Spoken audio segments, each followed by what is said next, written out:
So to start, setting expectations and taking a baseline. This really is building a foundation of transparency and understanding in the job that you are bringing a student employee in to do.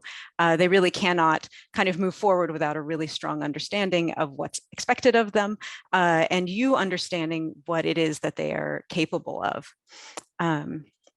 So I'm not going to go into it in too much detail because this one's so important for us. We feel like we're going to come back to it in the middle of the workshop. But just to give you a general overview of what we mean by setting expectations and taking baseline assessments. Setting expectations is everything around performance and conduct. So making sure that your student employee knows what their work responsibilities are, what milestones they should make, so what type of progress, how they'll be evaluated, when they'll be evaluated, what decisions should they and should they not make, how should they work interpersonally with others in your office, in your group, how things function, what boundaries and limitations are there for them.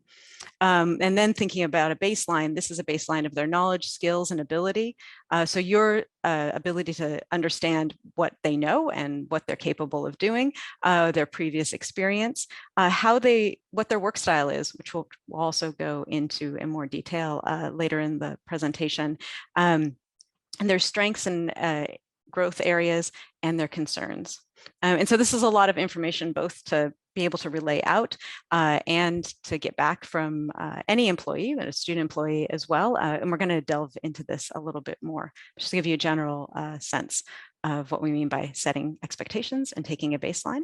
And so take a second and kind of think for setting expectations and taking baseline assessment, where do you kind of feel your skill level is, right? Expert, you're fantastic at this.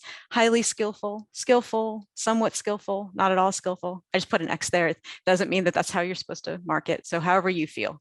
And as I go through, I'm not going to come back and show this each time, but just so you know, the plan is just to do this for each one as I move through the slides.